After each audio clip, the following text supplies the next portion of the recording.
It's you leaving the ghetto, escaping the ghetto, and miraculously making it to the other side of the city and finding your mum.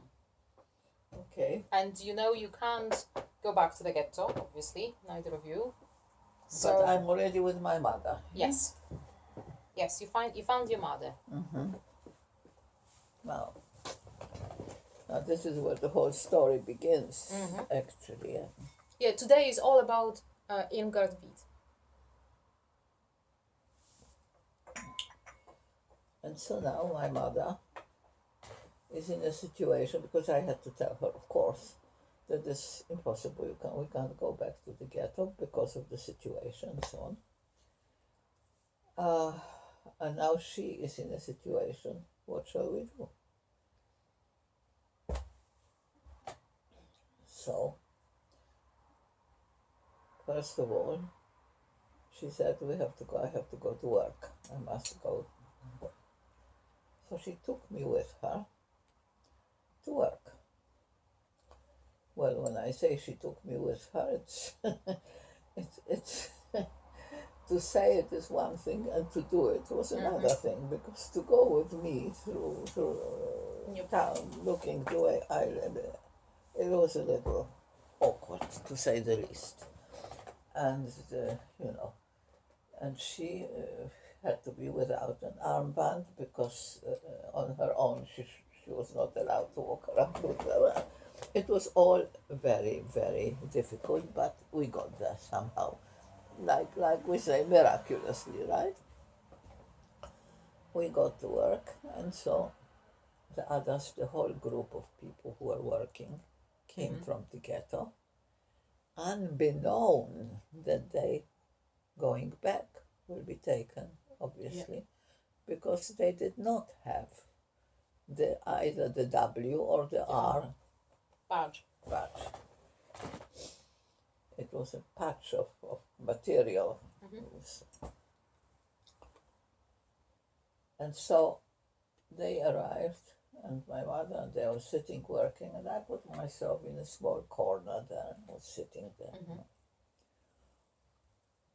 And suddenly a woman walks in, very tall, very lovely looking, beautiful woman, very, very tall, very tall. And she comes to my mother and asks my mother about whatever my mother was doing for her, working for her. And so they talk, and then suddenly she notices me. And she points with her finger and says, "What is that?" What? Not who. I was a what. What is that? So my mother said, "This is my daughter." "Oh," she says, like this, matter of fact. "What do you mean this is your daughter? I thought your son was dead." Just like that. "I thought you had a son and he's dead." My mother, very calmly, said, "Yes, you're quite right. I had a baby. I had a younger son, and he is indeed not there anymore. But this is my daughter." Oh. And she turned around and went out.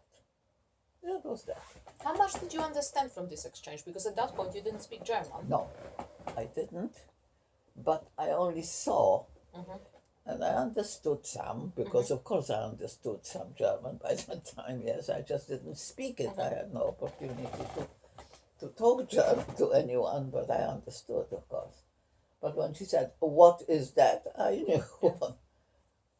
And of course, I looked like, "What is that?" I mean, I must have looked something horrible. I mean, when you imagine that I was covered by snow before and by ice before and everything dripping on me and in pajamas, and what did I look like? So no wonder, what is that?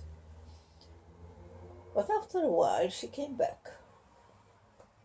And again to my mother, "So when are we going to have the fitting? Are we going to have a fitting?" My mother said, "Yes, we're going to have a fitting. in a few minutes, and I would like to ask you to go with me to another room for the fitting. And she sort of kept looking at me, but didn't say anything anymore.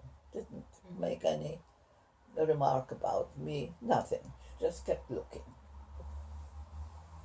And my mother went with her. And while they were having this fitting, my mother said to her, and you can imagine the courage of that woman, of my mother, to open her mouth and say what she did. She said to her, as you saw, I have my daughter here with me. She came out of the ghetto, she escaped from the ghetto. And as you know, I've lost one child, and I absolutely want to spare this one. Would you help us? Would you take us in for the duration of this particular selection? This Jewish woman saying it to a German who comes there, what is that? So she said, do you know what you are saying to me? How dare you say anything like that to me? To suggest such a thing. Do you know what you're saying? My mother said, yes, I know. But what am I to do? We have nowhere to go. And I want to spare this child. And she didn't say anything. They had a fitting, finished. My mother went out and she went out. Nothing. After a while, she came back again, where everybody was sitting and working, and not only my mother. She didn't have a room to herself, but she was among other people. She comes and says, you mentioned that we need another fitting. Do we need another fitting? My mother said, yes, we will have another fitting. I'll be ready in about 15 minutes or so. Fine. And so it was. She was ready, and she came, and they went to the other room. And she didn't say anything. She was just standing there. My mother was, whatever she was doing for her. And then my mother said again to her, I'm asking you again, would you please help us? Would you take us just for a few days? I promise that the moment the selection is over, we go together, we go back. But we can't go now. 3 times that happened, 3 times. She didn't say anything there. Again she came and looked at me. She only looked at me and went out. And then the 3rd fitting, she said, right, I'm leaving here at 5 o'clock. I shall be walking with, and she says, with whom? With him and his secretary. And then we walk 3 of us, and then we part our ways at a certain spot. I'm going my way and they're going their way. You will be walking at a long distance behind me with your child, with your girl. A long distance behind me. And that's it. 5 o'clock. And that was it. And so we had to hide from everybody so that they didn't see that we are going somewhere else, because otherwise we'd have to go with them to the ghetto. Which was terrible, terrible. What could we do? So you followed? And we followed her, and as it was November, it was dark. 5 o'clock, it was absolutely nighttime, it was dark. And we did exactly as she said. The 3 of them were walking, and then they parted their ways, and then we followed her, and we came to the house where she lived. She told us exactly the number, which to yes, absolutely. And and the floor and everything, where, how, and so on. I mean, she told my mother. And we followed her, and she was on the third floor, which was quite a procedure to get in so that nobody will see So how did you do it? us walking. Nothing. We walked up the stairs. What do you mean how? We had to get up. There was a lift. We didn't want to go by lift because who knows. So we were walking. We walked and there was nobody. Nobody saw us. And we were lucky. We were simply lucky.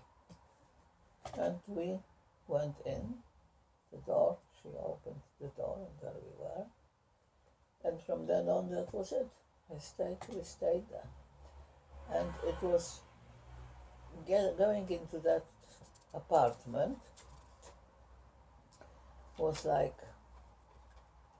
being in paradise. Because, as I say, it was November, pretty cold in Poland, as you know. It's not very cold, very cold. You walk into a warmth. It was centrally heated. It was a brand new house, just pre-war house, building. So it was very modern in its aspect here and there. So it was centrally heated. So we walk into a warmth, we walk into beautiful, clean, wonderful apartment. Out of the ghetto where we were in squalor, in terrible squalor. So it was like not true, almost not true, not to be believed that this happens to us. And there we were. And she shared her rations with me, because one had to eat something. She shared her rations all the time, from beginning to end. And my mother said to her, like I said to you, she said, I promise you that the moment that selection finishes, we go back. We will not stay. But for the time being, please will you try and listen out to what happens around, because she had no clue. She had no clue what was going on in town. They lived in a bubble of their own. And you have to listen and see, and when you tell us, when you find out that the selection is over, everything is quiet, that's when we leave. Okay. So she was going to work, and we were not allowed to move, not to move at all, because downstairs, this was a parquet floor. I can't remember, I don't think there were any carpets there at all. I can't remember, I think not. Pure parquet floor. And so downstairs, underneath us, was the head of the Ukrainian police with his family. He was the only non-German, and that was the head of the police. So that was right underneath. So we were not supposed to move, so that, because they knew that, or maybe they knew or they didn't, but she was here on her own and she was going to work. So if anybody wanted to give a thought, who is there, you know? Yes. So we were stuck, sitting. We couldn't go to the toilet. Nothing like that. It was, I don't know how we ever survived these things, because truly we couldn't until she got home from work. Then one could more or less move slowly, one after another, not together, and things like that. And so it went on for a few days. And one day she came and said, I think that it's over. Seems like the selection is over. None of these people were working there anymore because they were not part of the war effort. This was a civilian institution. So my mother said, well, in this case, we'll be going back if you're 100% sure. But what I will require is, I will require an R or a W in order for me to be able to get back into the ghetto. Otherwise, oh, how do you expect me? She said, oh, true.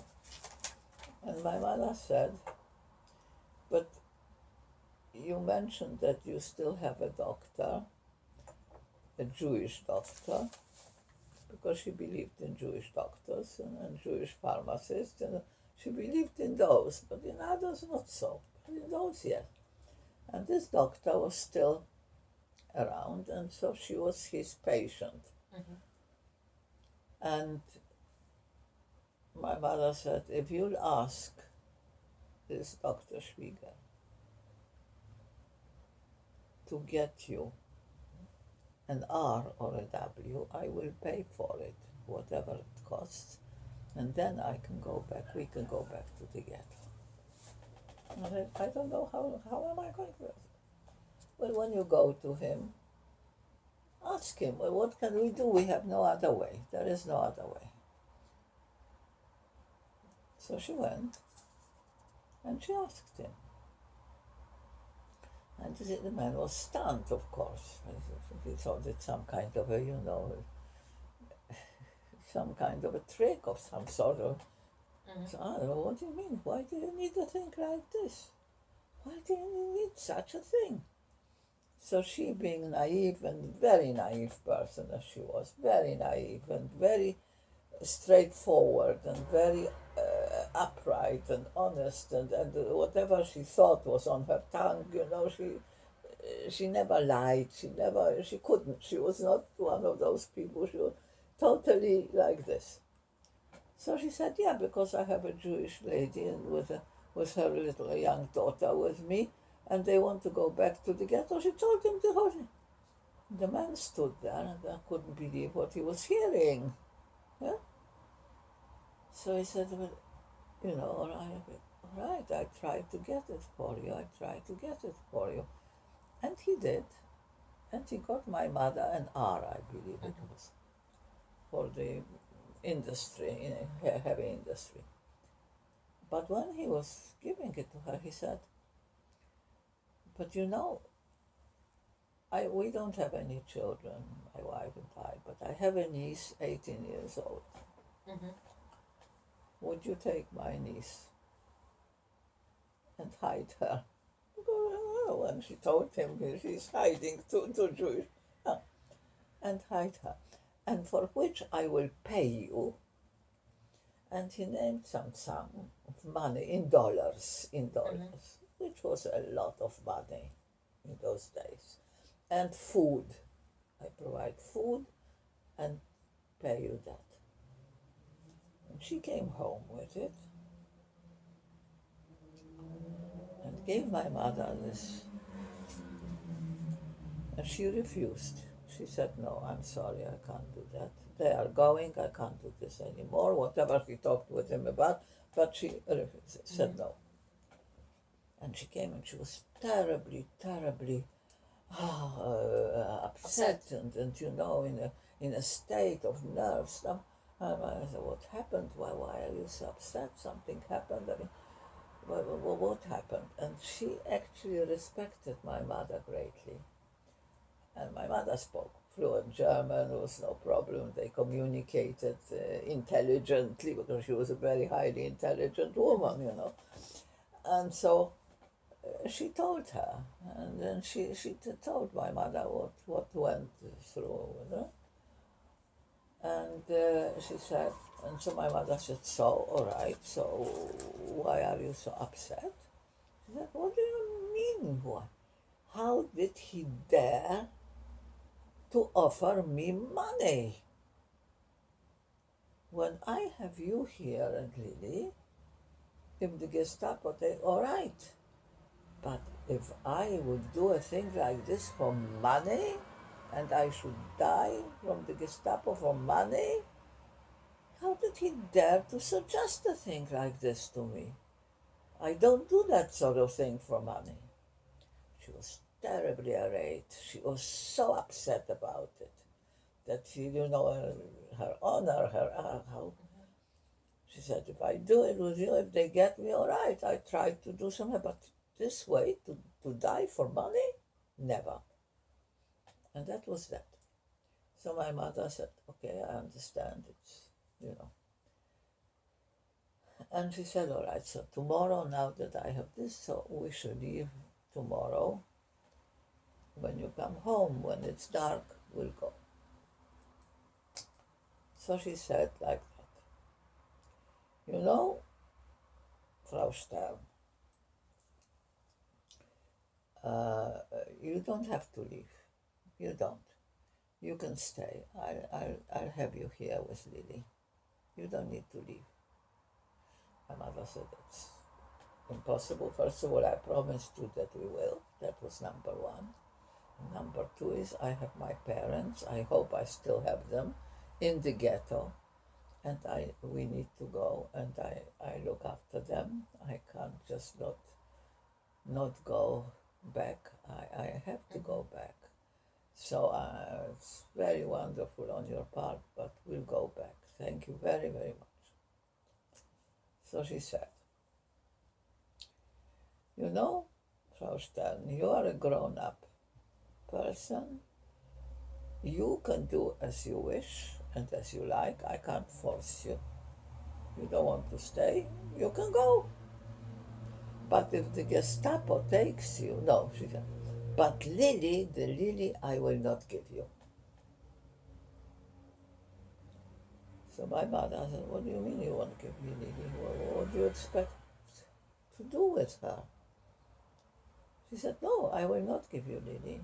She will stay here with me. I said, that's not possible. How can you do that? She said, I will not give you Lili because, you see, you never can translate this. This is not translatable, really, but in Polish, yes. Dla Gestapo jest mi Lili za szkoda. You can't translate it exactly into English, impossible. Dla Gestapo jest mi Lili za...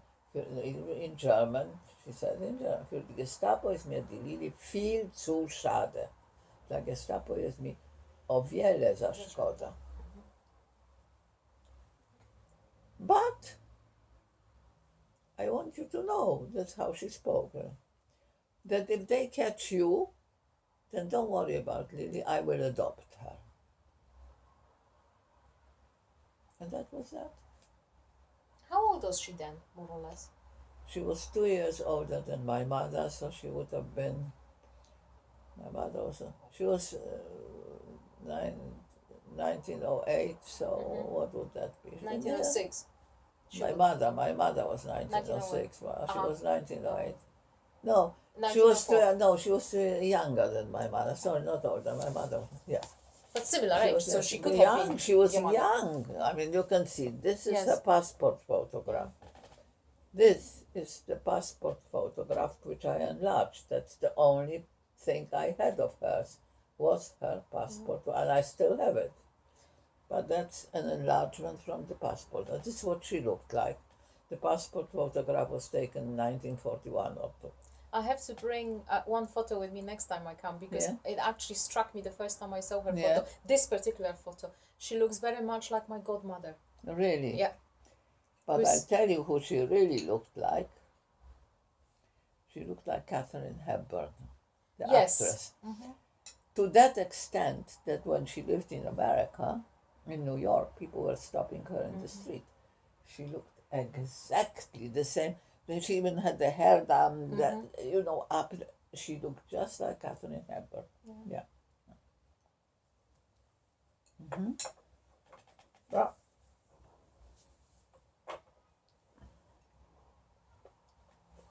And so do you think she was maternal towards you? I can't tell you that. I really don't know. But she loved me. She never was the one to embrace, kiss, do this. No. But she was very, very fond of me.